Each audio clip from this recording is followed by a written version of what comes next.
Bicas, including the brand new Cobblestone Square location in Sheffield Village, at the Catalanos Stop and Shop in Highland Heights. It's worth the price just to see Kim in a hot tub. Yeah, in the hot tub with the Labatt Blue Girls. You can also order online at WTAM.com. Makes a great stocking stuffer. Buy it for someone and then stuff it. Stuff it in their stocking. Your triple Doppler forecast from TV3 meteorologist Eileen McShay tonight. Upper 30s under clear skies. Tomorrow, sun, clouds in the afternoon, mid-50s. Currently 44 degrees in Cleveland. 44 degrees. Should LTV stay or go? I mean, it seems like more of this drags out. People are saying, I think it should go. I've bumped into a lot of people who said, get rid of it. They usually preface it with that, when you say something, you say, I hate to see people lose their jobs, but get rid of it. When people say but, that means forget everything they said before that. So if you think it should go, I guess I'd like to have a pretty good reason out of you. Hi, Bob. You're on the air. How you doing, Gilly? All right. LTV should stay. I was born and raised in Youngstown, and I have a 17-year vested pension with LTV. I work for Sheeton, too. That money's probably in China by now. It could be. But the lady you were talking, the next time she complains about the graphite, the dust, and the dirt, when the 17 years I worked at the mill, I came home dirty, and my new car I bought every 2 years was dirty. But I came home to a new house, put kids into college, paid taxes, supported hospitals, and like I say, bought new cars. You don't do it on these chump change $6 an hour jobs they have now. It's called the service industry. Well, you make a good point there because people just can't get... I mean, if you've got somebody that's been working at the mills for 10, 15 years and they're mortgaged to their eyeballs, I don't say it's their fault for being mortgaged to the eyeballs because people do that everywhere they work. Well, like I say, I worked in Youngstown. When the mills were running, we didn't have to worry about new fire trucks, police cars, or highways because we paid decent taxes.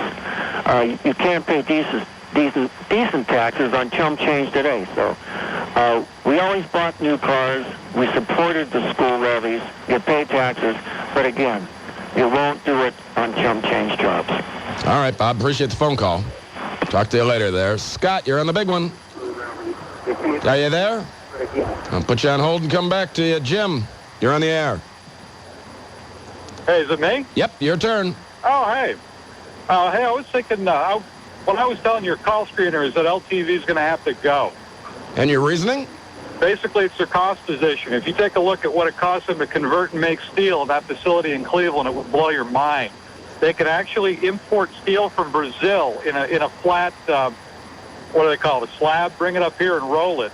Cheaper than you can make it out on the west side. The cost position's out of whack. It's going to have to go. What are those people going to do that work there? That's a real problem. I mean, that is a real problem. Yeah, because people will say, they got to get it. Listen, Jim, people will say to me, yeah, but they got to get another job. Okay, right. Doing what?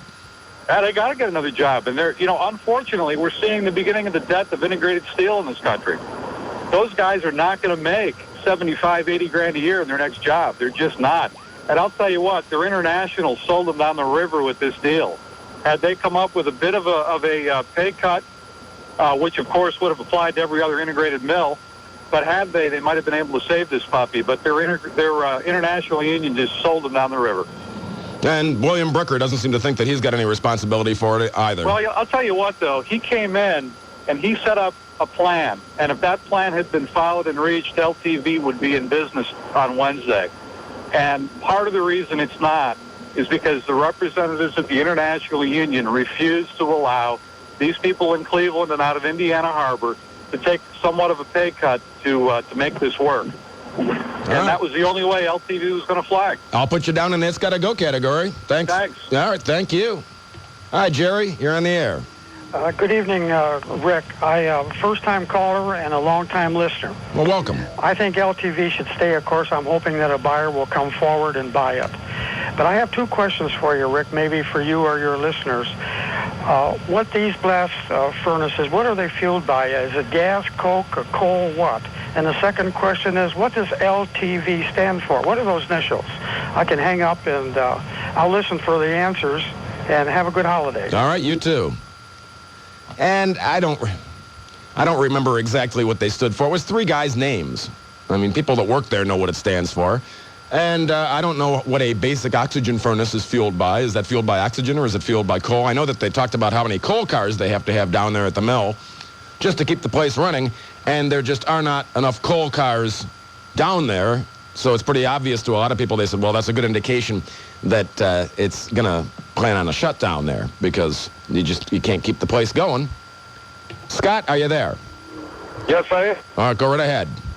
Yeah, I just want to make a point. Back in the late 70s, mid-80s, when LTV took over Republic Steel, $30 billion in pension disappeared. A lot of people believe that it went to their aerospace program. And you had salaried employees that were non-union that never collected a pension. Their pensions disappeared. This was money that they put into it. And right now, up to the current date, these people are still sending money to attorneys in New York, still fighting this battle. Now, Congress was supposed to be the watchdogs on this pension. My question, LTV is sitting here, and they're saying they can't pay pensions to these people if they close down. And they did the same thing back in the mid-'80s to these people from Republic Steel. So I think they should definitely go. So you think it's just too corrupt?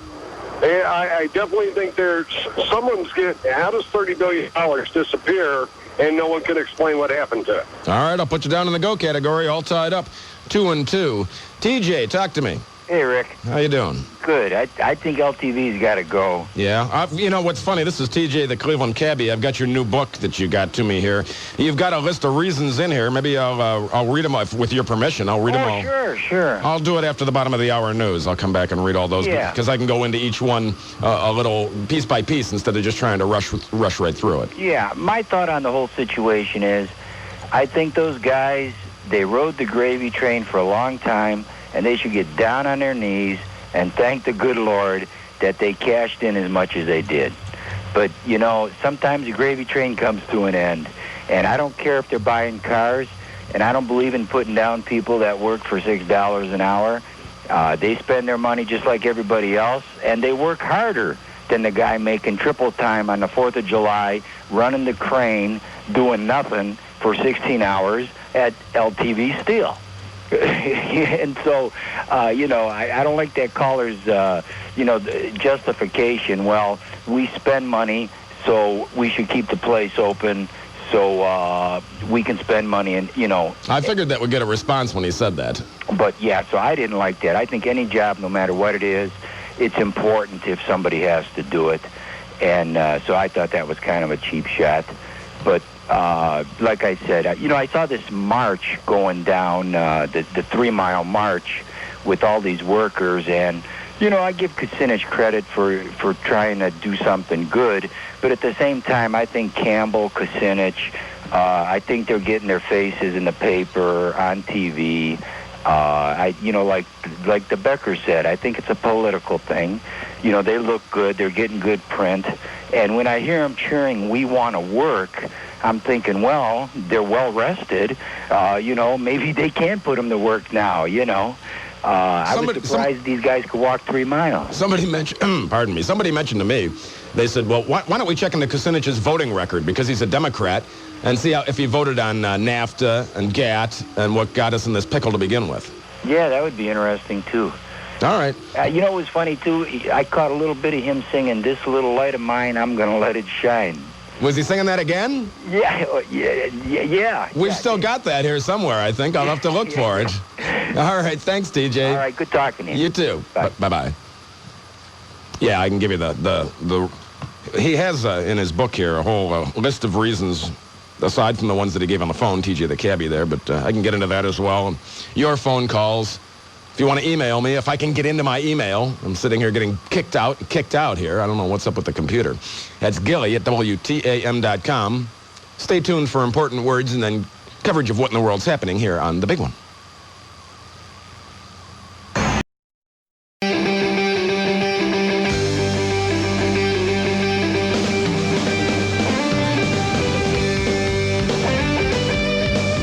Rick Gilmore. I don't pay attention to Ray. On News Radio WTAM 1100. You know, we're streaming audio on the internet again. Log on to WTAM.com to hear News Radio WTAM 1100 worldwide. LTV, should it stay or should it go? So far, it's tied up here on the votes.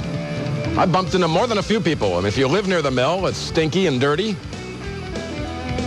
People have said, well, tear it down and put up an amusement park or something. I don't know about an amusement park. I mean, I don't think that amusement parks are going to hire people. And then I hear the arguments about that as well. Steel workers will say, but I don't make $70,000 or $80,000 a year. Well, if you're a steel worker, call and tell me exactly how much money. You can be anonymous if you don't want me to say your real name.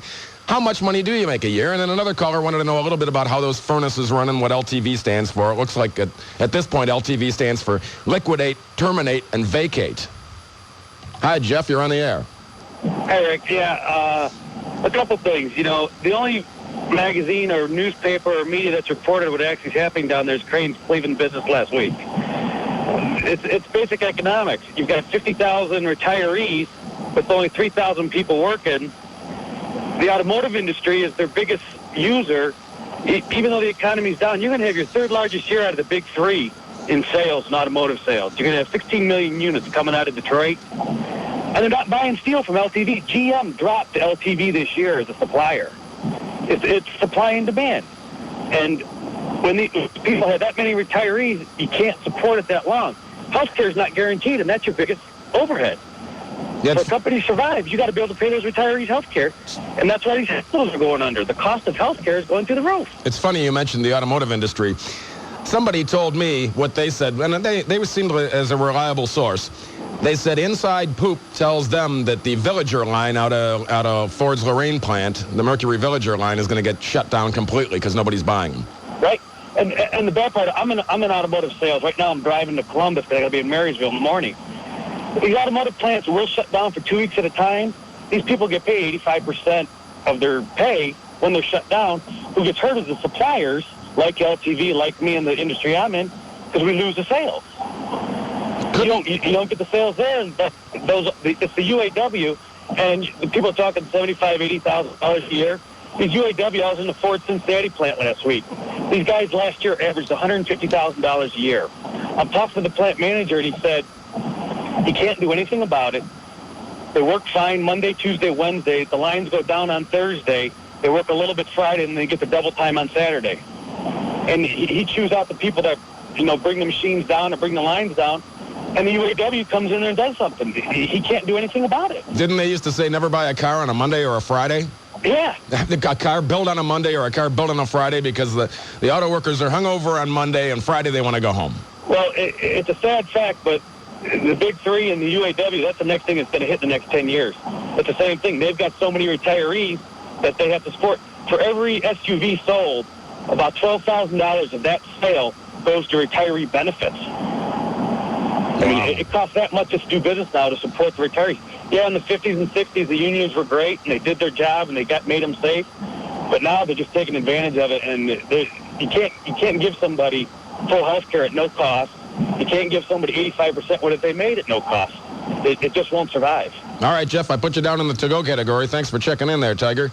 Joe Ray in Alaska. Hey, Gilly, how you doing? Good. No doubt you're listening to the audio streaming on the net. Yes, you're sounding loud and clear tonight. Oh, on the internet, of course. You have to change that 38 states and half of Canada to the world. Yeah, worldwide.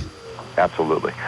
I'm going to be in Cleveland in about 2 weeks. I'm flying back in, leaving this 25 below weather for a while, which we've had for 6 weeks. And I know the first thing that's going to happen when I get back in the old neighborhood is I'm going to open up the car door, and if LTV is still operating, I'm going to get hit in the face by quenching towers, by benzoprene, by other types of pollution, stuff that's been hitting people down there that is highly toxic and cancerous, causing for years. Yeah, somebody told me where I live. They said, you live on top of a toxic waste dump. Yeah, it's really sad, and I'm not an expert on this. These people that are calling are much more professional than I am. But I used to live there, and I still come back several times a year and spend time there with family. And I'll tell you, it's sad to see what people have to live in, especially those people that live right down there on the valley floor. It's not healthy.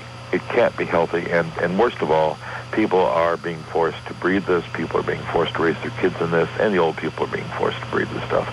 If they could develop a plant like they have in a lot of foreign countries now with the new technology, where they're not dumping the pollution in the air, where they're recycling a lot of the stuff, maybe that's what we need. But the old dirty industry has got to go. Is it true you think that the steel mills, the rumor I heard was that they dump the dangerous stuff in the air on Saturday nights and Sunday nights because no one's around? They dump it every night. I'll tell you what. When you go down there, I encourage you to look at the precipitator, or not the what do they call that? It's the burning, the fire that's lit on the two furnaces. You see it up in the air, and they're allegedly burning off. Yeah, the candle. Yeah, right. Well, those. Why don't you ever see them during the day? Because you can't see flames during the day? Or on the alternative, or in the morning or night, it's because they're burning off the stuff at night, where they're really dumping the stuff out. I mean, it used to be a joke, when I used to be a young kid, you would see a little bit of, you'd have your car parked all day, and you'd clean it off, and it would be fine. The next morning you'd come back, and there'd be 1/8 of an inch of soot on it, or other chemicals, and it was because it went out during the night. Absolutely, the stuff comes out at night. Now, with that being said, I want to take my hat off to Congressman Kucinich. I watch him, both on so many different issues. He's working in the Broadway area, and that's not his area. Ms. Tubbs is in that area, but I don't see her leading fights and leading challenges. Where was she on the hospital issue? Where was she in the other places? All she's worried about right now, I understand, is how good she's going to look for going for governor. Somebody mentioned to me about the hospitals last night, too. They said, geez, well, why did we need 4 hospitals in that small area? Well, let me tell you, St. Michael's is done phenomenally well. I took a tour of that place a few months ago, and you should see the quality of that place. The University Hospital has put money into that place and has turned it into a pearl. I would take my children to that hospital any day of the week. Cleveland's a 2-hospital corporation town, more or less. Well, Cleveland Clinic and University Hospitals own everything. Up here, we got a town here in Anchorage. Anchorage is run by Providence and by a division of Humana. So basically, that's a 2-hospital town too. I think a lot of towns you're going to see that with the multinational corporations basically controlling everything nowadays. Are you the guy that's the lawyer? Yeah. Okay. Yeah, I remember talking to you more than a few times. Yeah, well. So you think it should go, and that brings up the votes to 2-1. Say it should go. Good luck, my friend. All right, and enjoy the weather while you're up there. I'll talk to you in a couple weeks. Okay, bye-bye. Yeah, well, that's interesting. That's the I was going to say neatest. Can I say that? That's the neatest part about streaming audio on the internet. Because that's the best part about WTAM 1100 is that I've talked to people that are over-the-road truck drivers. And it's really heartening to have someone come up to you and shake your hand and say, when I listen to WTAM, it makes me feel like I'm closer to home, even if I'm in Georgia or Florida or Missouri or someplace way far away. And they say, I always try and tune in and listen because it makes me feel like I'm closer to home. And that's kind of nice, isn't it? Hi, Ken, you're on the air.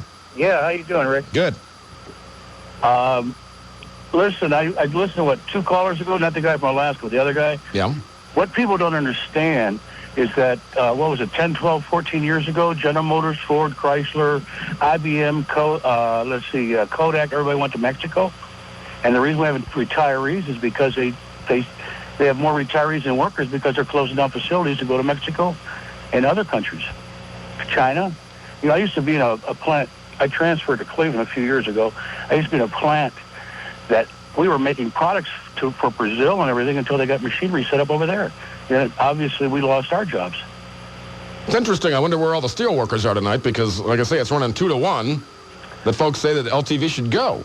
Well, I still believe it should stay because, you have 50,000 retirees at LTV and you have 3,500. Don't forget, it's not just 3,500 at LTV. There's other plants that LTV has that probably could close too. Would close if they don't change their way of thinking. Now, you got to remember one other thing. We might make $50,000, $75,000, $100,000 a year, but you got to remember years ago our working conditions were terrible. I mean, people that talk about the industry the way it is today, everybody's making this kind of money. But I've been with General Motors for 25 years, and I came up when it was terrible. The conditions were awful. And sure, each year we get health and safety, and everything changes around. They clean them up, wash them down. But I tell you what, look at the fellows at Brook Park Ford with Legionnaire's disease and things like that. You have to live in those conditions. You might live in there 8 hours, 16 hours a day, and we get paid for it, obviously. But the conditions are still not as great as they could be. Not like working, not to take anything away from you, but working at the radio station. I mean, you guys are surrounded by a room with no windows. I mean, after a while, that ventilation gets to you too. And we live in a factory 24 hours, 7 days a week. So yeah, I thought about that. I thought the people that were complaining about the steel mill belching things out into the air, what about the people that worked there? Exactly. Well, if you live in that condition, you know, my dad worked for General Motors for 42 years. You know where he died? At General Motors. He didn't even leave the building. You know, it's just the way things are. He had, you know, he wasn't even a smoker and he died of cancer. Think about that. You know, I mean, there's many people that don't smoke cigarettes that die of cancer. He died in the building? Well, he never retired. He didn't die in the building, but we've had people die in the building, you know, and when they, you know, they don't leave. Well, you know what it is, though. People never die at LTV and they never die at General Motors and they never die at Ford. They die en route to the hospital or in the hospital because... The reason why they don't die at General Motors or at LTV... Double indemnity. That's exactly right. And then there's no coroner to pronounce them dead in the plant because they're not allowed in. You know, there's a lot of things, a lot of understanding that people don't understand about General Motors, about Ford, about Chrysler, about LTV, about the old Republic Steel days. There's many people, many things, and people, a lot of people, I don't even tell people where I work because they already take an attitude against me. There I am, a lazy auto worker, you know, or a lazy LTV steel worker. You know, think about the billions and billions and billions and billions of dollars General Motors, Ford, Chrysler, and everybody makes because of us lazy auto workers. They don't come on the floor to work. All they do is push a pencil and tell us what to do. You think about that for a minute. You know, General Motors, I work in the Chevy plant here in Parma, and I haven't seen one manager yet work on the floor, and then just last month they told us how much money we're making. And don't forget, General Motors and Ford and Chrysler are financing this 0%. You know, that's going to be a big problem, too. They're financing them with that 0%, and they're going to have to start doing that with used cars, too, because I've talked with people in the automotive industry, and they said all the people traded in their cars, and no one wants those. They're not selling any of those cars. But here's the thing, now. We talked about that other caller mentioned about the people that make $5, $6 an hour. Those people can't even afford the used cars. Now, think about that. And, you know, they talk about equal taxes. There's not equal taxes. You know, where I live, I pay a large amount of property tax, and I have no children in school, but I still vote for the levy. You know, that was something my dad taught me years ago. Just because you don't have children in school doesn't mean you have to not pass a levy because you want to live in a good neighborhood, a good area. Well, you are an exception to the rule, Ken, and I appreciate you checking in there, Tiger. And most people don't do that. That's why most communities are going, when you get a community where it's filled with older people that have not retired and moved away, and then school levies come up, and then they're not going to vote for a school levy. They might have when their kids were in school. But they just don't care anymore because they don't have kids and they're on a fixed income and they can't afford it. There's 8 sides to every story. I know people in the used car business that are getting laid off. They can't sell cars. They'll take cars to the auction. They bring them all back. No one's buying them, especially Highline cars. Get the Beamers and the Lexuses and that sort of thing. I heard a story about a guy who wanted to trade in a $50,000 BMW. That's what it's still worth. And he thought he could trade it in on a Chrysler 300 and then walk away with the 20 grand cash difference. It don't work that way. Dealerships have overhead, and they don't have money to throw around like that. It just don't work that way. Sorry, pal. You want to buy one, sell your car yourself. Guess what? Ain't nobody buying $50,000 used BMWs. Ain't nobody buying used cars. Why would you buy a used car when you could get a new car for 0 down? Now think about that. 0 down and 0%. What about Chrysler Credit, Ford Motor Credit, GMAC? How are they making any money on this if it's 0%? Well, they're not. People that say this economy is going to turn around, and people from the government will tell you the economy is going to turn around in about 6 months. You know that stuff they use to clean pigs? It's called hogwash. I think we're in for a long, bad haul with the economy. I think that's just one man's opinion. Your triple Doppler forecast from TV3 meteorologist Eileen McShade tonight. Upper 30s, currently 44 in Cleveland. Tomorrow, looks like a decent day, mid-50s. Let's look ahead, shall we? Sure. Monday night, lower 40s. Tuesday, upper 50s. Now, I was watching, and speaking of TV3, I was watching TV3, and they gave the 5-day, and for the next 5, it looks pretty good. Tomorrow night on the big one, you can hear the John Lucas Show at 7. Browns Primetime live from Hooters in Mentor with special guest Browns linebacker Wally Rayner at 8, and Sportsline with Kevin Keene from 9 until midnight. All the balls, News Radio, WTAM 1100.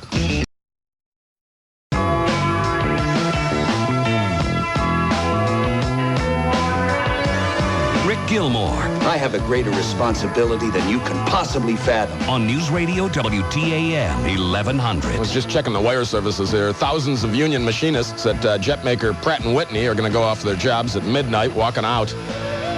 They rejected a contract offer of a 10% pay raise over the next 3 years and voted today to go on strike. They want more job security. In this economy, you're turning down a 10% raise? You want more job security? You know what your job security is? You've got a job. Go to work. That's right. You've got your job. Are there any guarantees in this day and age?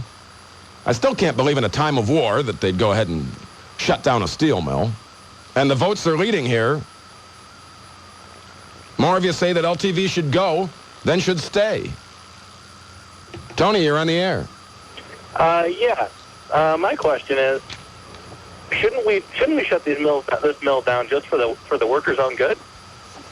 I mean, come on, all you hear about is how horrible their working conditions are, and you know they don't seem to be able to survive very long working there.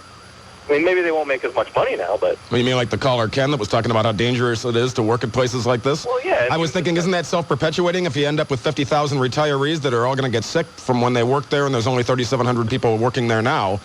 I mean, like I say, I don't want anybody to lose their job. It just seems that the math doesn't work out right here. Exactly. And, you know, not only that last guy, you know, says he works at GM and how horrible the working conditions are, you know, and then don't work there.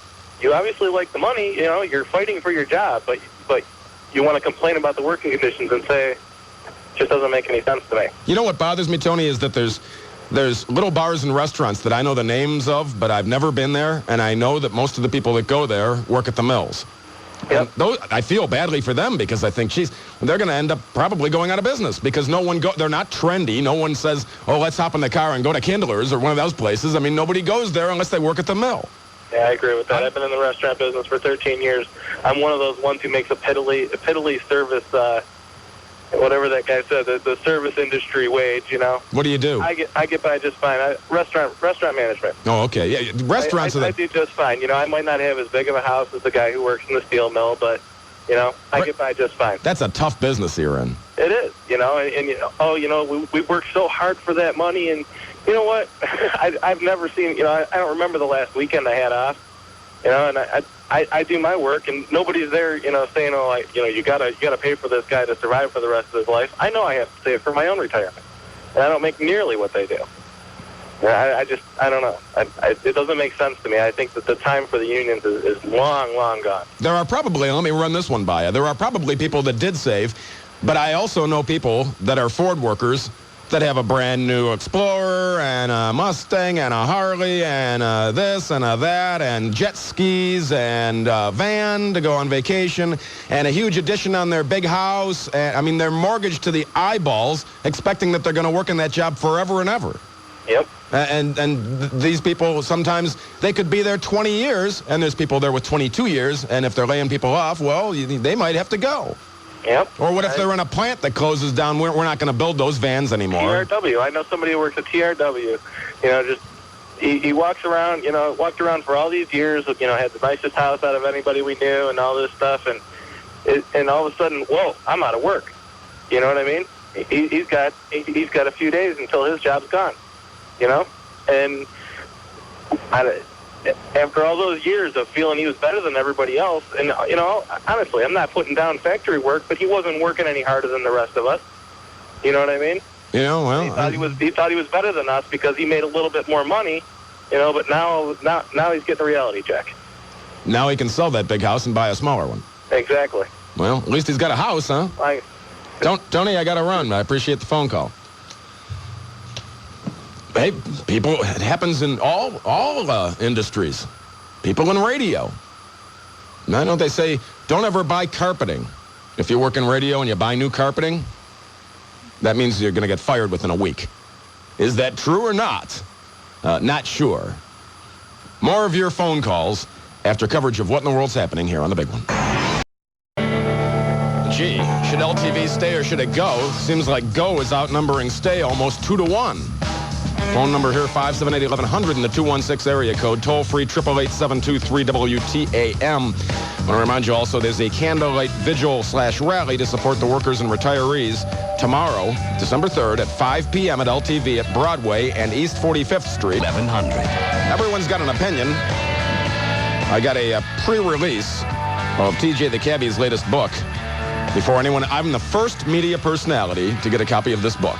Well, thank you much. And on one of these pages, it doesn't have page numbers, but it says here, a cab story.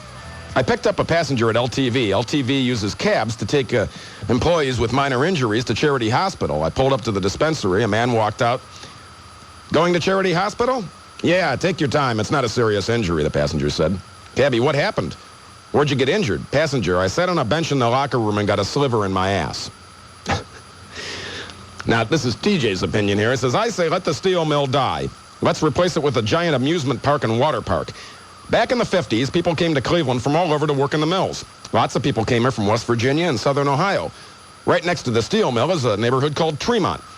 Many people living here worked at the steel mill. Therefore, many different churches sprung up. The steel mill has been going bankrupt for the last 20 years due to the low cost of foreign steel. Politicians, as I write this, are frantically trying to save our steel.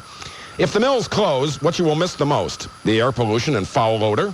Not being able to grow a garden in Tremont? Now I want to stop there because when they shut the West Side Mill down, I hang around in Tremont and I don't see all the crap on the cars like I used to.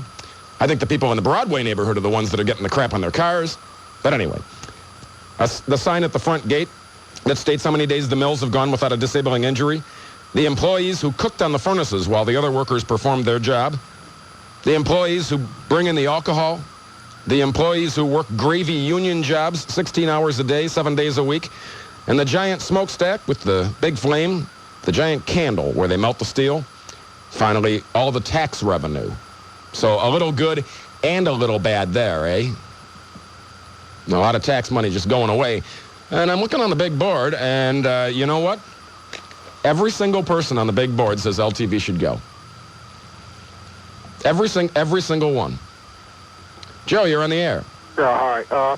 Before I comment on that, I used to work at a Cleveland State radio station. I could have swore you called in one time. Was that you? Probably. Okay, yeah, I could have swore. I just remember the voice. Probably, yeah, because I used to do some programs down there, too. Oh, yeah, WCSB? Yeah. Okay. Anyway, my friends down at ITT Tech keep telling me that this will ultimately be a good thing for Cleveland to move in more white-collar jobs and high-paying jobs. Mm-hmm. And get the city cleaned up a little bit. So that's why I'd say it should go. All right, I'll put you down in the go category. Now it's 2-1 they should go. I don't know where all the LTV workers are out there that I normally get calling that say save the mill. They're lighting their candles. No. Hey, you have a good Christmas. You too. And what a memory you have. Really, sir? You cannot use that kind of language on the air. You have to be careful what you say, even if it is after 10 o'clock at night. What an amazing memory. When I worked at a different radio station, they didn't even have a call screener. I know Kevin Matheny hates when I call it the pinwheel. Well, I said it anyway. Sorry. I don't know why. It's better than saying the call letters, but really it wouldn't matter anyway because no one listens to that radio station anyway. But they listened to me when I was there, I guess. And I would recognize callers by their voices and knew them by name. It's a lot more difficult here. We have a lot more callers with a lot more things to say. Hi, Mike, you're on the air. Hi, Rick. I think they should go. And the reason why is I used to work for Ford Motor Company from 73 to 83, and I milked that company left and right. I know people in steel mills that do the same thing. You put 20 hours in, you get paid for 40, 60. You know, what are you going to do? We're in the bars, this and that. I don't think that the steel mill itself should go. I think new management should come in, clamp down, and get the employees to do the correct thing. Well, I had blamed management all along. I thought, geez, if workers are not doing their job, well, whose job is it to tell them they're not doing their job? It's management. Correct. And somebody should come in, clamp down. It's hard, though, but you got the union saying, well, you can't tell Joe Blow that he can't clip his nails in the locker room when he's supposed to be on the job. Then you get a lawsuit. You know what I'm saying? Well, maybe it's just self-perpetuating. Maybe if the management can get away with not doing its job, they don't have to work either, and so then the workers don't have to work as hard either. And it just, you know what I mean? It's a trickle-up theory. If the workers don't want to work as hard as they should, and management says to them, you know what, I'm not going to have to work as hard either, so you guys just, make sure that we get the quota or whatever the product is that they're making. Make sure that that's done, and then other than that, waste time. Then the bottom line is you better get good management in that watches itself, to watch the employees, and put out a good product. If you put out a good product, you're going to do it. You're going to get this Brazilian steel in here and all this and that. What quality is it? Anybody checking this quality steel that's coming in this country? If you can't check this quality, what are you building these high-rises out of these the steel from Brazil? What, do we know what the quality is? Maybe in this country we have no idea, but at least in this country we're building it, and maybe we can have a little idea of what kind of quality we're putting out there. Yeah, here's what I wonder, I think. What are they going to do? Bring in steel I-beams or something to build the bridges that we build in this country? Where are they going to get the steel to build bridges, to build buildings? That's exactly what I'm saying. Why not build it here and put quality control under scrutiny and make sure that it's good quality, pay the money. I took a pay cut, and this is the other thing I got to say. These steel workers, well, sorry, you got to find another job. I used to be a concrete contractor. I used to make a lot of money. Now I'm making $8.75 an hour. But you know what? At least I'm working. That's the bottom line. So I'm not making $6, $5, $7 an hour. I'm making $8.75. And you know what? I'm a happy camper. So don't cry about what you lost there. At least you're working. All right, yeah. Make a good point. I've told the story during the Great Depression. My grandfather was credit manager for Stearns Company, the one that turned into Lane Bryant. And they told him, you know what? You make $250 a month, which back then was a lot of money. And they said, you know what? Now you're going to make $125 a month, or we're going to have to take away your job. And he took it because he wanted to work, and he wanted to keep supporting his family, so he took what he could get. Hi, Bill. You're on the air. Hello, Rick. Yes. First-time caller. Welcome. Go right ahead. Got a question. What is the average wage of the LTV worker? I'm not exactly certain. That's why I said someone from LTV call in and tell us. I mean, I've heard figures all over the place. I've heard 40,000, 70,000, 80,000. I don't know. Well, let's put it like this. I make about $36,000, and I heard that the average worker doubles my salary. Well, I know the average worker. I read an article, and of course it could be specious, but I read an article that said the average worker makes $24,887 a year, and the average steel worker makes $50,800 a year. That's what I thought. So therefore, if they do double my salary, I think that they should go because they have had chances and chances to correct a problem that's been dying for years. So I think they should have took the concessions, dropped their wages down to about $12, $14 an hour. I'd say between $12 and $15 an hour is a livable wage. Well, now it's 3-1 that LTV should go in our little poll we're taking here. And also, I got a question. You said that a guy tried to trade in his BMW that was worth $50,000. Yeah, it was whatever series it is, the one that's worth about $52,000. And a buddy of mine used to work at a BMW dealership, and this was just lately, I guess. The guy brought it in, and he said, well, I want to buy a Chrysler 300, but that's only $29,000. I want to trade it in, and I want the cash difference. And they said, we don't operate like that.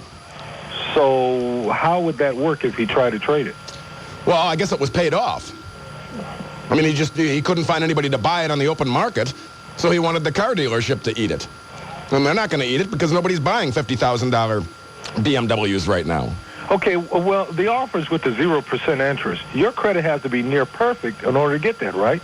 Well, that's right. And now they're going to start doing that, and what I'm told is they're going to start doing that with used cars as well because they just can't move them. And I'm thinking, well, this doesn't bode well for Chrysler Credit or Ford Motor Credit or GMAC.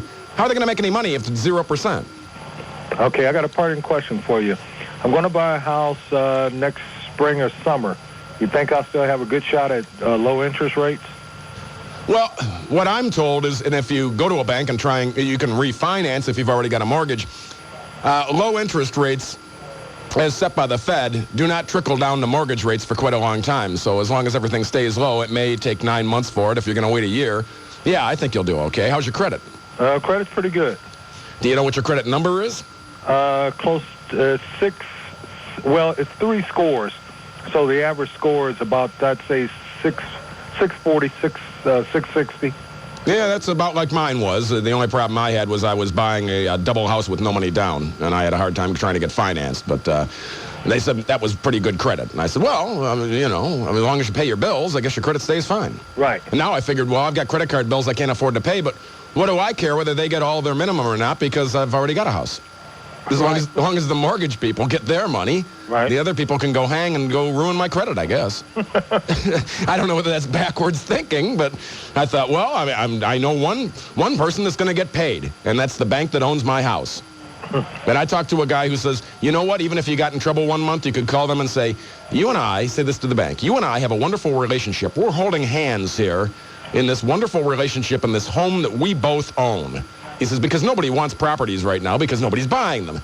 He says, you know, and just tell them I'm having a hard time making my payment. And isn't it nice of me to call you for a change? And instead of sending you my normal monthly mortgage payment, I'm going to send you 2/3 of that because I like you. He said, call credit card companies and tell them that. I'm calling you. Isn't that a surprise? And I'm only going to send you half the minimum because I like you. Because if I didn't like you, I wouldn't send you any of it because I'm broke. Wow. And he says, and then make a record of it. What's your name, Tammy? Is it 5:41 on a Monday afternoon? Are you recording this conversation? Because as long as you have the intent to pay and the ability to have the intent to pay, then they can't ruin your credit. But if you evade them, that's what they love. They love people that avoid them because then they can go around and try and screw up their credit. So helpful advice there. You ever bought a house before? Yeah, a long time ago in my first marriage. Oh, yeah? And who has that house now? She does. Yeah, well, that stinks, doesn't it? Well, you know, she's got my kids. I pay child support faithfully, so I have no problem with that. Well, as long as your kids have a place to live, yeah, I can see that. All right. Thanks, Bill. Thanks, Gilly. All right. Yeah, I feel bad for anything like that because a buddy of mine's getting divorced, and then they had a house that they couldn't afford to keep. Neither one of them could afford to keep it because they both had to work to pay the mortgage on it. And I feel lucky that I should get off my fanny and get my half of the house that I want to rent fixed, although I don't really have the dough laying around for that right now. But at least I can rent half the house, and they can pay my mortgage. And that'd be just fine by me. Do you have your Best of Trevisano CD? Well, you should. It's a great stocking stuffer, you know that?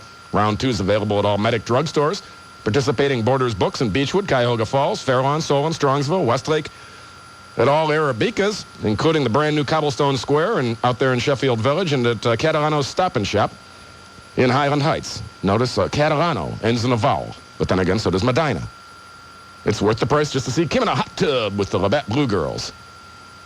You can also order online at WTAM.com. Your triple Doppler forecast from, I always,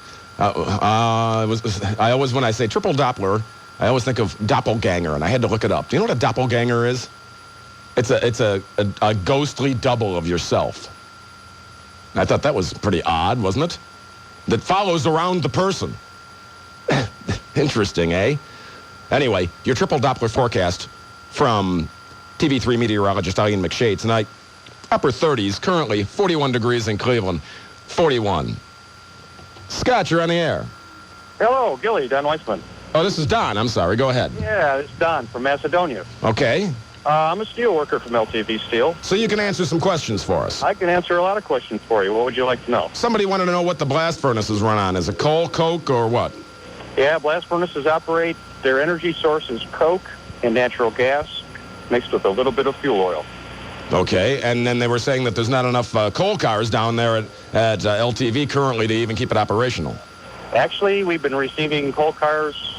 We have 2 big mountains of stock coke that we've been using. Okay. And we also were receiving some B&O cars. We got permission to start pulling transfer tracks 2 days ago. Okay, so I'm going to put you down in the stay category, obviously, since you work there. Yes, put me in the stay. You better stay, or we're out of about $500 million a year. Now, can you tell me what the average steel worker makes a year? I make $17.30 an hour. I've received a $1.50 raise since 1981. Is that so? That is so. We have taken our share of concessions to save this company. We've had our hospitalization benefits changed 3 times. We've done our share. So what do you do at the mill? I'm a locomotive engineer for a small railroad at the mill. So do you work for LTV? The railroad that I work for is a subsidiary of LTV. It's owned by LTV. When LTV closes, we close too. I don't think that sounds like you're overpaid, to tell you the truth. The reason why some of the guys down there could make some pretty good money is they're allowed to work 16 hours a day, 7 days a week. And the company, instead of hiring people, they just work people to death. They have a threshold. When they get to so many hours in a year, all the hospitalization benefits are paid, so they don't have to hire anybody else. Oh, I got you. So it's cheaper for them to... It's cheaper to work the guys 16 hours a day, 7 days a week, because they're not paying somebody else.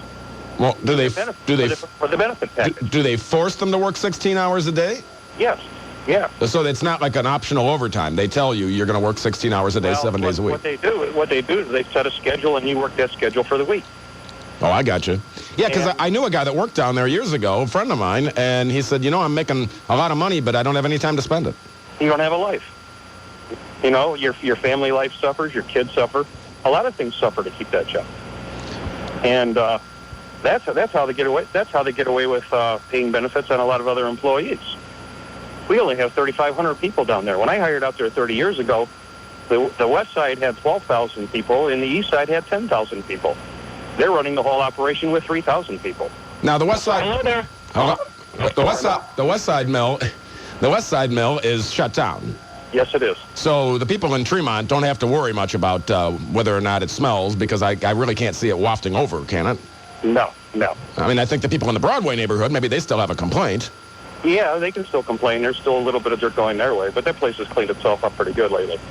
Okay, because some of the callers just, they said, no, they're belching all kinds of toxins into the air just like normal, and it's dangerous to live near there or work there or anything else. Well, that neighborhood was built by that steel company when that steel company was first founded back in 1909. Those people have lived, not those people, but people in that area came from the steel industry. Some people in that area has been there 50, 60 years, and I don't think there's a higher death rate there than anywhere else in the state of Ohio. Well, you may be right. I don't know. I mean, it seems that if I've been in that neighborhood, and it seems women are old. There's women that have been there forever and ever and ever, and it's normal for their husband to die first anyway. At least it was. So right. Maybe you're right, or maybe people just shouldn't live there. I mean, a lot of people that work in a steel mill, they don't live in those neighborhoods. No, they moved out of those neighborhoods a long time ago. Yeah, they're living out in North Olmsted. Yeah, as wages increased and as they got older, they progressed and moved to North Olmsted, You're in Macedonia, right? Macedonia, Parma, There's been a general influx out of the city, ever since the 50s. I suppose that's where Brunswick and Strongsville came from. People, from Ford moving. I was going to say farther out. Yeah, if you look at the Brook Park plant, well, why are all those little slab houses built out there in Brook Park? Well, it was probably for Ford workers. From Ford workers and Conrail workers back when it was the OP company. As their lives got better, they moved farther out. So what do you think is going to happen on Tuesday? I think it's going to be real sad. I really do. Well, you think they should? I hope it survives. If it don't survive, I lose my job and my pension. You'll get some pension. It all depends. You have 65,000 people on pension right now from LTV from past years. But there's a guaranteed pension, isn't there, through the government? I mean, it's not what it should be. It's not what you get normally. If 17,000 more lose their jobs, which that's the number that they're quoting, you're going to have 17,000 more join the rolls, and nobody paying in. How long is that going to last? Boy. Kind of a mess, huh? And what LTV will do when they go bankrupt, they'll just hand it all over to the PBGC, which is the federal agency that handles pensions like that. And a PBGC, they're going to throw their hands up and say, this is a losing deal. Everybody, nobody can retire until they're 65. Everybody gets $300 a month. Yeah, because I was thinking about that, too. It doesn't seem like that's the kind of a job. Well, you said you've been there 30 years, but you're supposed to work until you're 65? I mean, it doesn't matter. You can't do like 30 and out? No. So it's not like I work for the railroad. I don't work for LTV, but there are some LTV work with 50 and 30. They have 30 years of service, 50 years of age, they can go. Okay. But if you got a whole gang of them doing it all at once and nobody paying into the pension plan, the pension plans are not going to last very long. All right. Well, I appreciate the phone call. Okay. All right. Yeah. Well, they're from a steel worker. Said it doesn't sound good. No, it doesn't sound good. And what's going to happen on Tuesday? Well, who knows? I'd still like to know what Dennis Kucinich's voting record was. You see him leading the parade. This little light of mine, I'm going to let it shine, singing and walking along with his megaphone. And I really don't know as if it's going to do anything to save the mills, but certainly looks good on TV, doesn't it? For his re-election campaign next year. Certainly looks good for Dennis to be out there walking along, leading the steelworkers. And speaking of leading the steelworkers, I want to remind you there's a candlelight vigil/rally tomorrow to support workers and retirees at 5 p.m. at LTV on Broadway and East 45th Street in Cleveland. Mike, you're on the air. How you doing? All right. Hey, 400,000 people die every year from cigarettes. Are those people over there by the mills, do they all quit smoking cigarettes? Well, I was... And what about you? I mentioned that to Rob. We were outside, and I said, what about all those people that are complaining about they're having problems with breathing in junk? And I thought, well, seems to me we're standing outside breathing in junk right now. 400,000 deaths, and that's without casualties. That's without another million from cigarettes. Hey, that's... even if they made 100,000 a year, that'd be $320 million a year that would come into the Cleveland economy. When they buy that steel from Brazil, they still charge the same price. So I'll put you down in the stay category. Those cars those NAFTA cars that come from Mexico, when those Mexicans get paid $1 an hour, they don't charge $1,500 for that convertible. They still charge $25,000 for that Chrysler convertible. So that company is still making the markup. So you think if management would change their viewpoints around and the union would give a little more, they could keep... Wait a minute. You know about Bricker? Bricker's the guy that took Diamond Shamrock down to Texas. He canned everybody out of here. He moved the whole company down to Texas, so all those votes, all those political votes, so Texas could get all those jobs from the Cleveland area and have all those congressional votes. People don't understand, when they sell steel out of this area, that's money that comes from around the world that comes into the Cleveland area. It's not, you going down to the baseball game and giving money to the owner of the team or the Browns. That's just money that's circulating through the area. But when you sell a product from Cleveland that goes worldwide, that steel gets shoot back out all across the country. That's money that comes in from all across the country back into this area. So that's how this Cleveland area was built. You had 52 millionaires on Euclid Avenue over there, and all these people were selling products in Cleveland, 100 years ago, and all that money was coming into Cleveland. That's how your art museum got built. That's how Severance Hall got built. That's how a lot of these huge things got built that we take for granted. You can't get jealous because the guy's making money. All right, well, I appreciate your vote. I'll put you down in the stay category. The Go is still leading the stay. Do the math there. With no overtime, $17.50 an hour, like the one caller said. That's about $37,000 a year. Well, I really don't think that sounds like an outrageous amount of money to be made running a locomotive. That's with no overtime now, but running a locomotive in a steel mill. Now with coverage of what in the world's happening, here's Cliff Bakley. Continuing coverage.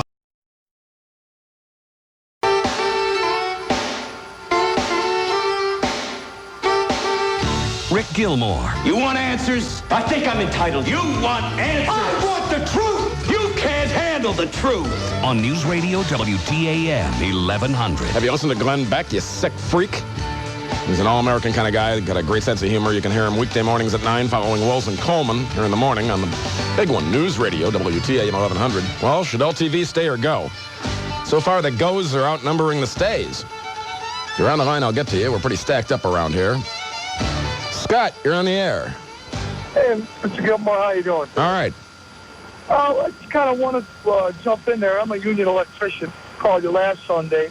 It seems to be the major focus is on what the people at LTV are making for their hourly wage and trying to put the blame on the workers for why this company's going out of business at this point and how it impacts the city of Cleveland and your workforce.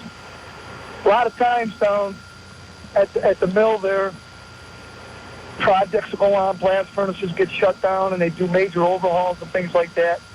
And there's a lot of waste that gets done because of the way work is getting done down there, the way that management says the work should be getting done. And it's bad planning. And it means that there's a lot of people standing around because it's poorly planned about the jobs that got to get done, or things are that way. And people are saying, well, guys just standing around doing nothing. That's because they don't got answers to how the project's supposed to get done. That's what your engineers and stuff are getting paid big dollars for. Nobody takes a look at the wages that the management and the engineers are getting to squander the money. As long as they're getting paid, they don't care. Then they got a convenient scapegoat blaming the workers that the work's not getting done. Did you hear it all? TV3 News at 6? Yeah, I listened to the interview clip that you had. What'd you think about Bricker? I think he's a liar. The same people that are running LTV now were the same people that were running it, whatever it was, 15 years ago, when they had the problems to begin with, and all the workers down there took the concessions and took the cuts and the freezes in their wages and stuff. Well, that's right. People never lost a dime. The office workers still got their money and still got their check, but it was the workers that gave the concessions. And then when the company's in trouble again, people go, well, it's the greedy workers. They've given concessions, and they've taken cuts, and they've taken freezes to keep their jobs. Nobody else cares because LTV is a large corporation, and the people that they want to keep and take care of, they'll move elsewhere. They could care less. Is it true that management makes people work 16/7? I work down there, like I said, all the building trades, I don't want to say rely on, but look forward to work down there because it's a good job. And the craftsmen that like to do the work and go down there, it's hard work when we go down there because it's dangerous. You're climbing around and steel and soot and that, and it's dark out. You got shifts going. But it makes you feel alive, in my opinion. I like doing that kind of work. And it's good money. And I'm not going to deny that. And yeah, they'll offer wages like that. They don't make anybody work if they'll put a schedule together. And at least as far as I'm concerned, and do you want to work it? Well, yeah, because it might only be a 60-day shutdown. And sure, I'll take all the money I can get because then I'll be working 40 hours somewhere else. So there's a chance to make some money and put some money away. If you want to work it, you can work it. If you don't want to work it, somebody else will work it. They don't make anybody do anything. And like the guy says, the one guy, it is cheaper for them to have people work 16 hours a day because they don't have to pay benefits to somebody else if they hire more employees.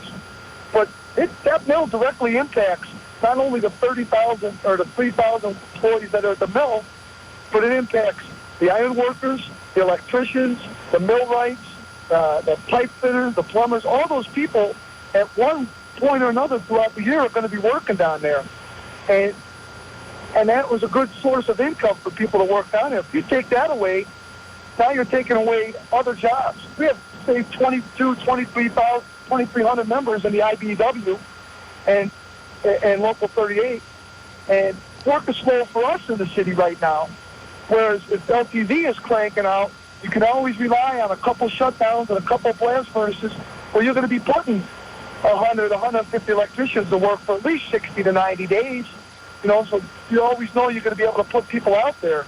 And with the lack of building going on downtown in commercial stuff, because all that stuff's always on the back burner, it's hard.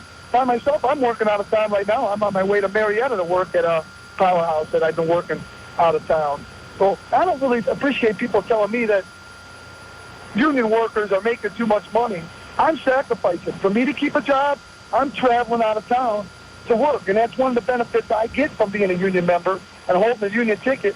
If work is slow in my jurisdiction, I can travel someplace where they need help and need my help and rely on union labor to go get the job done. All right, Scott. I got to run. Yeah, it sounds like it'll be pretty far-reaching if LTV goes away. I let him go on for a while there because it is true. I mean, it's not just the people that work at the mill. It's going to affect a whole lot of people. Well, small businesses, large businesses. See, and if people that get laid off from LTV and then if nobody's buying cars and they're not selling new cars, it's not like they're going to be able to go with their trade to a millwright or an electrician or something. Well, where are they going to work because they're not going to get hired? I suspect, like Scott said, he's traveling to go someplace else. I suspect, unfortunately, that if LTV closes, you're going to have to relocate. You're going to have to find a job in some other city where they need electricians and millwrights, and it's not going to be, and where? I mean, it's not going to be in the auto industry. Got an email here at Gilly@WTAM.com. It's time for the outdated turn-of-the-century steel mills to go the way of the Edsel. Cleveland needs to look to the future and turn to service and technology industries. Just look at fast-growing cities like Phoenix, Seattle, Atlanta, etc. Let's get out of this 1800s frame of mind. Well, that, I would say, is called, and it has been for a long time, the Rust Belt mentality. If you'd like to email me, Gilly at WTAM.com. Here's another one coming in just as I speak. Hey, Gilly, the gentleman you spoke with said that he made 17-something an hour when you ask how much he made. You notice he did not specify what he made a year. Quite possibly he could be pulling 50 to 100 grand with needless extra hours of overtime / double time or triple time. Something to think about. Keep up the good work. I look forward to listening to you in the evening. Well, thank you. And still, if the workers are doing that, who do you blame? You got to blame management. Management's always the key. If you're poorly managed, well, they should be going and horsewhipping the workers and saying, no, this is the way it's going to be. Right, Jake in Barkeyville? Hey, Rick Gilmour, another exciting show. Well, it's LTV. Yeah. You know, not everyone can work in the service industry. And yet not everyone can work in manufacturing. Don't we need them all? One supports the other. You know, we're not going to, everybody in America is not going to work with computers and be in the technology field. And they're not all going to be in a manufacturing field. But does our money still say e pluribus unum on it? Yes, sir. Okay, I haven't seen any money in a while. That's why I asked. Oh. But, you know, we're just not together. You have these people calling in, well, that guy makes $50,000, $100,000. Who cares what he makes? His, just like the other guy said, his taxes are supporting your fire trucks and your paramedics and your everything. His pay is supporting the restaurant guy that called in. Well, I don't make that much money. I work in a restaurant. Who the hell you think eats in a restaurant? People with no money? With no job? It's just funny. In the Chamber of Commerce, who is big business, you know, it sounds nice. But the Chamber of Commerce, they're for, you know, work and everything. No, they're for big business. Let's develop the waterfront. So there's chain stores and chain restaurants all along the waterfront. Well, that'd be nice. But who the hell's going to shop at them? You know, they're saying the same thing in Pittsburgh. We don't have this, we have to change, so people want to come here. Well, who's going to go to Cleveland, who's going to go to Pittsburgh when nobody has a job? You know, foreign steel is subsidized steel because those countries understand that they have to have a steel industry no matter what. So they subsidize their steel industries. We turn around, you know, whether it's Brazil, whether it's India, we give these countries money. We give them money, they subsidize their steel, send their steel over here, and then we lose our jobs. Well, pretty soon, this cycle's going to end because we're not going to be paying the taxes. We're not going to have the money to send overseas to subsidize the steel companies. You know, the UN, the WTO, we got to get out of all this crap, because it's just bringing us down. The WTO 2 weeks ago said they were looking in to fining the United States because of the Bush tax cuts. They were giving businesses a break, and that was unfair to the rest of the world. Wow. Is that ridiculous? That is ridiculous. I want to ask you a question. You live in Pennsylvania. And I'm a union worker. Go ahead. Haven't they shut down mills there? Absolutely. And what do the people do? What do they work at the mill? What do they do for a living after the mill closes? The old guys sit on their porch with their fat wife and, you know, live in you know, crap hole places. Then you see the kids who work at you know, they work at the Giant Eagle, they work at the gas station, they work in the service industry, and they're wearing their Nikes, and they're driving a Toyota, they're driving a Honda, they're driving whatever. You know, it's like, hey, you know, former steel worker, why don't you kick your kid's ass and tell them stop buying that crap? Because I think that's the only way this country can survive. So you're telling me they live in abject squalor? Well, it's the whole Mon Valley. You don't know what it is, but it's where the steel mills were. It's where the people lived, so they could be close to the steel mills. Now they all shut down. Nobody moved, and it's just it's horrible to go through those areas. You know, and I'm not. You know what? Unions are good, but they're bad. Yeah, people do sit around. But people do work, too. I'm a union worker, and I think I do a fair day's work for a fair day's pay. But there are people that, you know, don't do anything. Is that enough to say shut down the whole place? Can't we look at anything else? You know, that guy, Al Dunlap, the chainsaw, He went around. He was the CEO of this company. Shut everybody down. Sent the factories to Mexico, to China. He went to the next company, to the next company. Is that good? I don't think that's a good idea either. We all... It was good for him. Right. We've just lost our... I guess the closest thing I could say is we've just lost our common sense. Yeah, I know that whole story about that. We've lost our intelligence. People can't see, the guy with the restaurant saying, well, yeah, those guys are making... Who do you think's eating there? People that make, they ain't spending $30 for dinner if they only made $30 that day. I mean, some people might, I know, but, it's just too far, and it's the Republicans, it's the Democrats that both go the same way. That's why we have people who care have to vote with their dollar. Keep your money here. If you live in Cleveland, buy Cleveland stuff first. Then whatever county you're in, Cuyahoga County, buy that stuff first. Then if it's close, keep your area prosperous. I couldn't have said it better myself, Jake. Thank you. Thanks, Rick. All right. See, the interesting thing I think about, let me give you a triple Doppler forecast from TV3 meteorologist Eileen McShade tonight. Clear upper 30s. Tomorrow, sun, clouds in the afternoon, mid-50s. Currently 41 degrees in Cleveland, 41. So when you think of like the Mon Valley, well, you think of Cleveland. Well, look who's living in Tremont. They don't work in the mills. Look who's living in the Slavic Village area. I don't think a lot of those people work in the mills. And the people that work in the mills, I mean, what would we do if LTV gets shut down? And they idle it, they cold idle it. And they ruin all the bricks inside the furnace, and they all break. And I mean, I guess some of the people that work there could have a job dismantling the 12.5 acres that is LTV. I look at the flats and I say, aside from some bars and LTV, that's a giant piece of real estate. You could spend years dismantling buildings that right now aren't being used for anything. You drive down the East Shoreway. What's that building that's over there by, it's on the way to Burke? Well, that's a building with no windows in it. It's completely abandoned.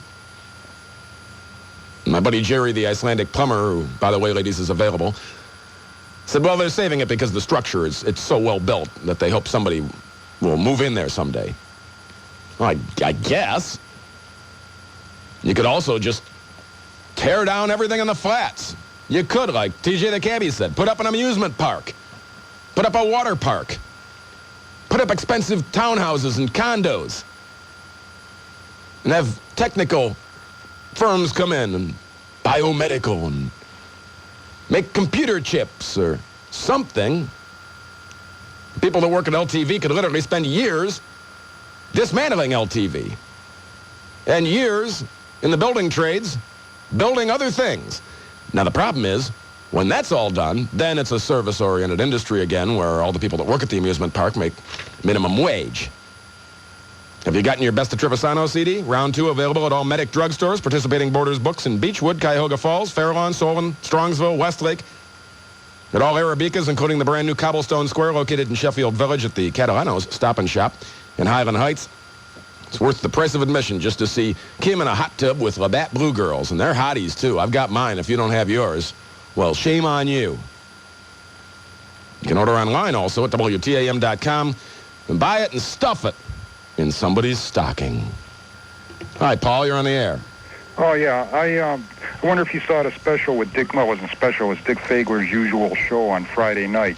And he had Dennis Kucinich on there and a fellow from a union worker from LTV and a fellow named Ned Hill. Was that Fagler and Friends? Yeah. Yeah, I did not see it. Yeah. That fellow Ned Hill, and unfortunately I only caught part of the show, so I didn't find out who he was. But he was pretty knowledgeable. He seemed to talk, pretty straightforwardly about both sides of the issues. And one comment he made that did strike me, which I guess we just kind of ignore this thing, but he said in a lot of these Soviet or former Soviet, Russian cities where they have a steel mill and they're making low-price steel, and there's a lot of old Eastern Bloc countries that are doing this now. A lot of that steel comes in, and it's low-priced, and that is all they have. They don't have even a university hospital. They don't have other industries or other service industries to fall back on. If that mill closes in those Russian or whatever Eastern Bloc cities you're talking about, or even other third-world countries, they're done. So their economies are even more reliant than ours. And I don't know how much that backs up into what the federal government does and, that sort of thing, but I thought it was an interesting comment. But what I really wanted to call about was, I think LTV stands for Link Temco Vought. Yes, you're right. And I remember back when I was growing up, there was a company, or a jet plane, it was called the Chance Vought Cutlass. And I think that Vought part of that aircraft company eventually somehow became part of LTV. Should LTV stay or go? I really, when your screener asked me about that, I said I really have no opinion. It's such a complicated issue. There are so many sides, and maybe I'm being a little introspective here about my own opinions on things, but it's a very complicated issue. I feel for those workers, and I feel for the fact that things are, things change. There's not much you can do about it. I put you're the first person down in the I have no opinion category. Okay. So, well, like I say, the people that, if they shut down LTV, the Rust Belt mentality would say, leave the building there forever. I don't understand Cleveland, how we think sometimes. Like those Hewlett loaders, remember those? No, you take that stuff, tear it down. It would take years to just, and as you mentioned before, it would take probably several years, maybe many years to take all that apart and move it out. And just what we want, like historic ore boat loaders, and they saved one or whatever out of the three. Tear all that junk down. Are they saving that kind of useless industrial crap in Atlanta or Seattle? Or give them a deadline. It's got to be moved in 90 days or something like that. If you want to take it off someplace to your historical site, fine. But let's not leave it on the lakefront so everybody can stare at it. It's like the Benson Ford. Do you remember that ship? Yes. And they took the wheelhouse off. Somebody, some rich guy, spent all kinds of money to take the wheelhouse off and put it up on one of the Kelly's Island or one of them islands up there, Put-in Bay or something. The guy was a millionaire, but they didn't leave the damn ship sit and rot on the Cuyahoga River. They got rid of it. But then again, in Cleveland, remember the Canadiana? No, I don't. The Canadiana was looked like a paddle wheel ship that sat on Collision Bend or whatever down there. Yeah. And it sunk. It sunk, yes. And they brought it back up. And it sat, and I probably ended up getting salvaged because nobody had the money to restore the thing. But it's Cleveland takes us 20 years to put a highway in. You know that? Yeah. It takes us forever to do anything around here. Let's get on the stick and start tearing some of this junk down. If people are going to lose their job, well, then don't leave the damn building sit there for 20 years. Well, and I think the plain dealer's been running this articles about the quiet crisis. And I think if you look to the south to Columbus, you see really a much more modern city. It's almost like, Columbus used to be the cow town to Cleveland, and now it's like that's the town we almost have to emulate or try to emulate. And can we do it with the socioeconomics, with the demographics, with the mentalities, with what we have here? I think that's a real challenge for us. I think you're right, and I appreciate the phone call. Yes, sir. All right. Daryl, you're on the air. Rick, how are you? All right. Good. Rick, how many people I hear complaining about some people that live in the Tremont area? They're complaining about breathing in the junk in the air. Right. Well, these must be the new people that moved in there. No, they've been down there for 10, 15 years, the people I was talking to. Rick, who forced them to move there? They moved there because it's cheaper to live there than some other area. Isn't that correct? They know where they're moving into, unless they're blind or stupid. They know where they're going. It's an interesting area because the people that still live there that have kids cannot afford to live anyplace else. The people that live there in the $250,000 townhouses or whatever, their kids are grown up or they don't have kids. And they obviously don't work in the steel mills. They got their money somewhere. But that area, I think, once the West Side Mill closed down, I think that the people aren't breathing in as much junk, and maybe they should stop complaining. Okay, Rick, also, now, is it an institution down there called Sokolowski's? Yes. I don't know where that was going. Isn't there an institution down there called Sokolowski's? Yes. I just didn't know where that was going. So I cut you off. As I'm wont to do occasionally when somebody goes someplace where I'm not sure where they're going. Hi, Joe. What's up, Holmes? Hey, just doing a program about LTV. Should it stay or go? I hear you, man. They should stay. Yeah. I feel that the people that's calling in and want this sucker to go, man, is people just hating. They hating that these people is making all this money. If I wish I was lucky enough to have at the time to go put my application in, man, they got hired at a place like that. It's just a shame, man, that if LTV closed down, not only are they going to feel the effects, man, but every little whatever that done business with LTV, man, is going to feel it too. And if it wasn't for the unions fighting, who would fight for these people? I mean, the management don't care nothing about them, you know? Who going to fight for these people? I think the management's the problem, Joe. There you go. That's what I'm saying. I mean, who else would have fought for these people, man? This is like, the second or third time that their wages been knocked down? If you have more to say, can I put you on hold? I'm up on the news. Go ahead. Put me on hold. All right. Hang on there. Yeah. Joe usually has some place he's going that it takes him a while to get there. If you're on the line, be patient. I have no lines open except for the toll-free. But, hey, you can always email me, Gilly@WTAM.com. More phone calls after coverage of what in the world's happening with Cliff Bakley. Well, should LTV stay or should it go? So far, the goes are leading the stays by almost 2-1. Phone number here, 578-1100 in the 216 area code, toll-free, 888-723-WTAM. I want to remind you also there's a rally tomorrow to support the workers and retirees at Broadway and East 45th Street at 5 p.m. WTAM 1100. Well, apparently, the caller I cut off was talking about establishments being built for bridge builders or something like that. I don't know. Sometimes when I get a caller and I don't know where they're going, but I know where Joe's going. Hey, Gil. Yes. I know it takes me some time to get started, but I just gotta slow down because I get to using the F word and the MF word, and I don't want to, you get the bleeping. It'd be like Howard Stern show. Yeah. So that's why I slow it down. But this is my thing. You got people, man, who's 40, 50 years old. If this place closed down, what kind of start? Well, how can you make a new start? You up in age and stuff, your skills, how can you make another start? You got family, you got your livelihood, you got your medical and everything. And I can't believe, man, you got people calling in wanting this place to shut down. Now, if they could and that's the whole thing, they refuse to put themselves in these people's shoes when there's so much at stake to be lost. And I just don't understand people, man, how they want something like that. It just make me, just want to go, whoa. I can't understand it. You got too much at stake for people to just let all this stuff go away. And I'm glad they fighting. And I want them to fight on. I want them to fight on. And even if they lose, I still want them to just keep on just hoping that something does happen positive for them. I just hate seeing Dennis Kucinich's mug on TV all the time. But you know what? Hey. Our newsman Carmen Angelo tried to talk to him and got hung up on it by him twice. You know what, man? He just hung it in his ear. He couldn't be bothered. Didn't have the time. We're TV for the ears here. Hey, don't blow us off. But you know what?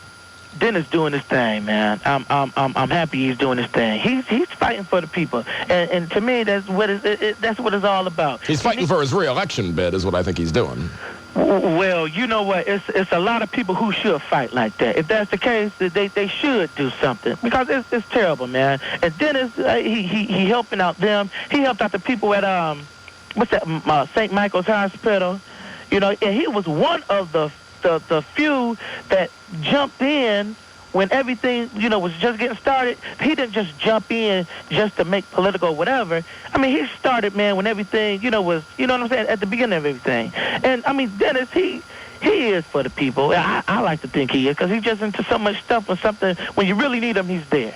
And there's a lot of people who's not like that. They just in it, man, just to be seen and to say, hi, Mom, on TV. And Dennis, wherever he run for, brother, he got my vote. And I just wish more people could be like that from the heart. So you think that LTV should stay? Right on. All right, I'll put you down. I got your vote, Joe. Thank you. Have a good one. All right. Another email at Gilly@WTAM.com. While you're trying to pin the blame for who killed LTV, union or management, don't forget to consider the helpful contributions from government regulation, namely the EPA, OSHA, EEOC, and so on. Actually, I'm a little surprised that Cleveland isn't celebrating the demise of LTV. Just consider how much better the air and water will be, not to mention all the industrial injuries avoided. And for fairness, those evil management slugs will no longer be in a position to discriminate on the basis of race, gender, or sex anymore. It's a win for the EEOC as well. You guys need to look on the bright side. I'm sure the regulators are. Isn't it ironic how people are looking to the government, the very people who put LTV out of business, to bail them out? But then again, maybe that's just how the politicians, Dennis the Menace, plan it. I just hope those union boys keep voting for those Democrats. They sure do look after them. Well, pin the blame anywhere you want. I guess I'll put that guy down in the gotta go category. Paula, you're on the air.